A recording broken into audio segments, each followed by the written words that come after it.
అనుమతి లేనిదా ఎప్పుడైనా కన్నెత్తి చూడడు. నువ్వు చూస్తావా?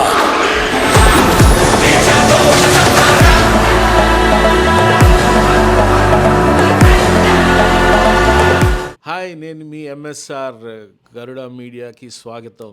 నేను మీ అందరి ముందుకి చాలా రోజుల తర్వాత మళ్ళా కలుసుకుందామని వచ్చాను. బికాస్ ఆఫ్ అఖండ తాండవం స్ట్రైక్.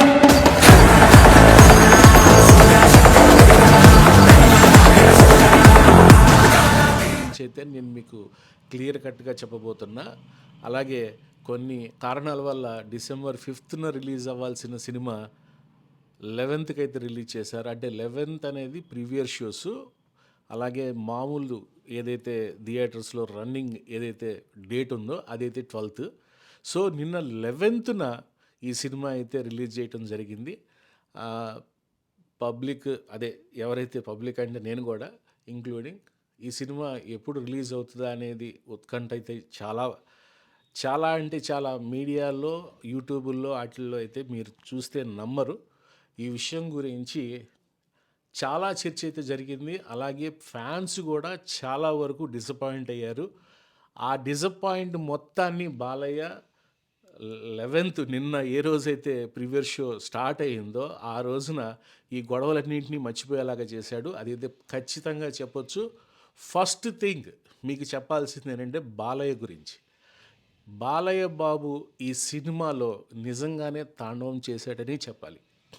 ఎందుకనంటే ఈ మూవీకి సంబంధించిన లైన్ ఏదైతే ఉందో ఆ లైన్ మీరు బాలయ్యని కనుక ఎగ్జాక్ట్లీ అంటే బాలయ్య అంటే ఇద్దరు క్యారెక్టర్స్ ఉన్నాయి, ఇందులో 2 క్యారెక్టర్స్ ఉన్నాయి. బాలయ్య 2 ద్విపాత్ర చేశారు. ఈ 2 క్యారెక్టర్స్లో కూడా ఎవరైతే అఘోరా క్యారెక్టర్ చేసిన బాలయ్య క్యారెక్టర్ ఉందో దాన్ని మాత్రం బోయపాటి కానీ బాలయ్య కానీ ఇట్స్ అ వండర్ అన్నట్టు. ఈ లైన్ని బాలయ్య బాబు ఎక్కడా డీవియేషన్ చేయకుండా తలకాయ ప్రవేశం అంటారు కదా, అంటే ఒక మనిషి ఒకళ్ళలోకి వెళ్ళి ఆ పాత్రని కనుక పోషిస్తే ఏ విధంగా ఉంటుందో దానికి 100కి 100 మార్కులు వేసేయచ్చు బాలయ్య బాబుకి. మీరు చూడాల్సింది బాలయ్య బాబు. దానికి తోడు తమ్మనిచ్చిన మ్యూజిక్ అయితే బూస్ బంప్ తెప్పిస్తాయి ఖచ్చితంగా. సినిమా ఇంకోటి ఏంటంటే అన్నిటికన్నా మెయిన్ సినిమా అంటే ఎంటర్టైన్మెంట్ అనుకుంటాం. అలాగే కొన్ని ఫైట్స్ లేకపోతే డిఫరెంట్ ఫీలింగ్స్తో మనం లోపలికి వెళ్తాం. కానీ సనాతన హైందవ ధర్మం గురించి చాలా క్లారిటీగా ఈ సినిమాలో అనిపిస్తాడు అనమాట. అసలు సనాతన ధర్మం అంటే ఏంటి అని అంటే దాని గురించి కూడా చాలా క్లియర్గా ప్రజలకు అర్థమయ్యేలాగా చెప్పింది మాత్రం బాలయ్య బాబే. ఈ వయసులో ఆయన ఆ టెంపోని మెయింటైన్ చేసి ఆ క్యారెక్టర్లో మీరు ఖచ్చితంగా గమనించండి. సినిమాకి వెళ్ళినప్పుడు ఆ అఘోరా క్యారెక్టర్లో బాలయ్య బాబు ఒకటే ట్రాన్స్లో సినిమా ఎండింగ్ వరకు కూడా అదే ట్రాన్స్లో ఉంటాడు. ఈ సినిమాకి సంబంధించి బాలయ్య బాబుకి అవార్డులు వస్తాయో లేకపోతే ఇంకేమైనా రివార్డ్స్ వస్తారో అది తర్వాత సంగతి, కానీ it's a super duper character అనమాట. ఈ క్యారెక్టర్ని ఒక రకంగా చెప్పాలనంటే నేను వేరే వాళ్ళని కించపరచడం కాదు, బాలయ్య బాబుకే ఈ సినిమా యాప్ట్ అని 100% చెప్పవచ్చు.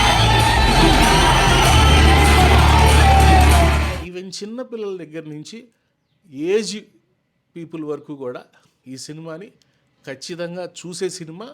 మీరందరూ కూడా ఖచ్చితంగా ఎంజాయ్ చేస్తారు. ఎంజాయ్ చేయటం అంటే ఇట్స్ కైండ్ ఆఫ్ ఎలాంటి ఏమని చెప్పాలి, దైవత్వంని కూడా ఇందులో కలిపి పిల్లల నుంచి పెద్దవాళ్ళ దాకా అర్థమయ్యేలాగా చెప్పిన సినిమా ఇది. పబ్లిక్ కూడా ఈ సినిమాని చూసి కొన్ని నేర్చుకుంటారు. ఇప్పుడు దాకా సినిమాలు అంటే జనరల్గా ఎంటర్టైన్మెంట్, వెళ్ళాము, నవ్వుకున్నాము, సరదాగా చూసాము, ఇంతవరకే అనుకుంటాం. కానీ ఈ సినిమాలో కొన్ని నేర్చుకోవాల్సినవి కూడా ఉన్నాయి. అలాగే మన హిందుత్వాన్ని గురించి ఎంత క్లారిటీగా, ఎంత అంటే ఒక శ్రద్ధతో తీసినట్టుగా అనిపించింది ఈ సినిమా. ఇదే సినిమా పాన్ ఇండియాలో రిలీజ్ అయింది.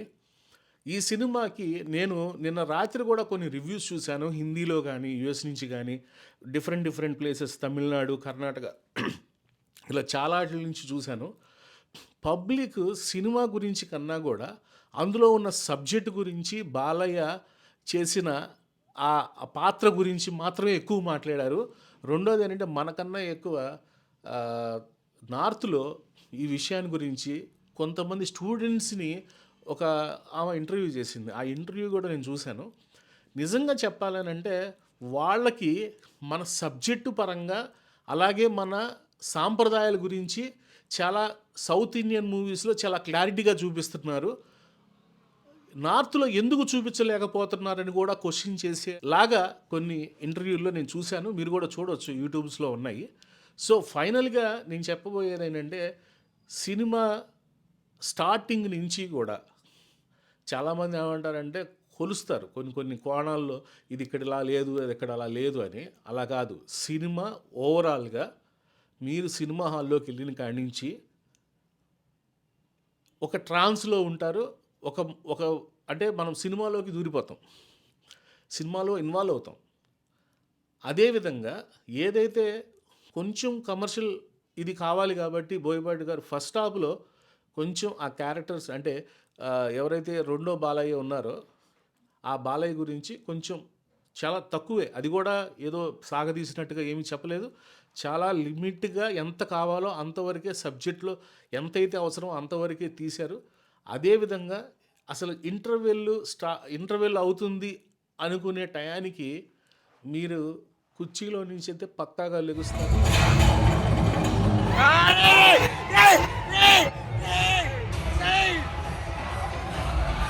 ఎందుకనంటే నేననేది బాలయ్యని కాదు, బాలయ్యలో ఉన్న క్యారెక్టర్ని బట్టి మీరు పైకి లెగుస్తారు.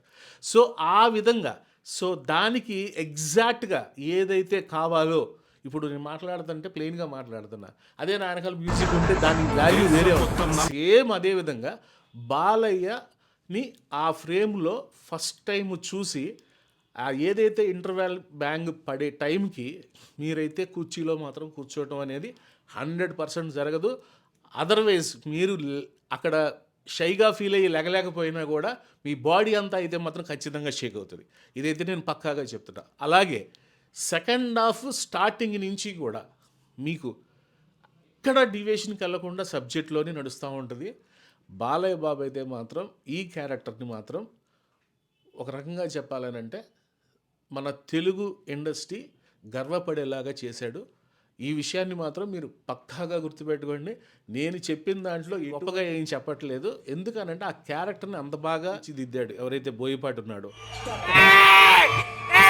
At the same time Boyapati చెప్పాడా, బాలయ్య చేశాడా, భగవంతుడే చేయించాడా అనేది నాకైతే తెలియదు, కానీ ఈ క్యారెక్టర్ని మాత్రం అద్భుతంగా సృష్టించారు.